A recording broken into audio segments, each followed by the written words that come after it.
ಉತ್ತರ ಕನ್ನಡ ಜಿಲ್ಲೆಯ ಮುಂಡಗೋಡಿನಲ್ಲಿ ಸಾರ್ವಜನಿಕರ ಶಾಂತಿ ಹಾಗೂ ಕಾನೂನು ಸುವ್ಯವಸ್ಥೆಗೆ ಧಕ್ಕೆ ತರುತ್ತಿದ್ದ ಇಬ್ಬರು ಕುಖ್ಯಾತ ರೌಡಿ ಶೀಟರ್ಗಳ ವಿರುದ್ಧ ಜಿಲ್ಲಾಡಳಿತ ಹಾಗೂ ಪೊಲೀಸ್ ಇಲಾಖೆ ಗೂಂಡಾ ಕಾಯ್ದೆಯಡಿ ಕಠಿಣ ಕ್ರಮ ಕೈಗೊಂಡಿದ್ದು, ಇಬ್ಬರನ್ನು ಬಂಧಿಸಿ ಬಳ್ಳಾರಿ ಕೇಂದ್ರ ಕಾರಾಗೃಹಕ್ಕೆ ರವಾನಿಸಲಾಗಿದೆ.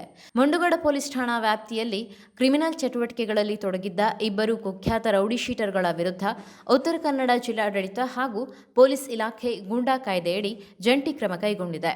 ಆರೋಪಿಗಳಾದ 24 ವರ್ಷದ ಸಂಜು ಅರ್ಜುನ್ ನವಲೆ, 34 ವರ್ಷದ ಶಬ್ಬೀರ್ ಸತ್ತಾರ್ ಸಾಬ್ ಮಸ್ತಮದ್ದಾನಿ ಅವರನ್ನು ಬಂಧಿಸಿ ಬಳ್ಳಾರಿ ಕೇಂದ್ರ ಕಾರಾಗೃಹಕ್ಕೆ ರವಾನಿಸಲಾಗಿದೆ.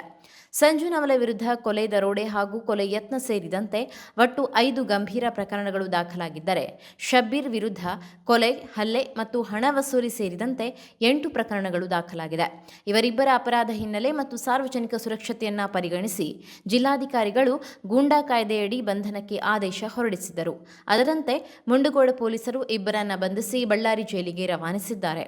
ಸಾರ್ವಜನಿಕ ಶಾಂತಿಗೆ ಧಕ್ಕೆ ತರುತ್ತಿದ್ದ ರೌಡಿ ಚಟುವಟಿಕೆಗಳ ವಿರುದ್ಧ ಕೈಗೊಂಡ ಈ ಕಠಿಣ ಕ್ರಮಕ್ಕೆ ಸಾರ್ವಜನಿಕ ವಲಯದಲ್ಲಿ ಮೆಚ್ಚುಗೆ ವ್ಯಕ್ತವಾಗುತ್ತಿದ್ದು, ಮುಂದೆಯೂ ಇಂತಹ ಕ್ರಮಗಳು ಮುಂದುವರಿಯಲಿದೆ ಎಂದು ಪೊಲೀಸರು ತಿಳಿಸಿದ್ದಾರೆ.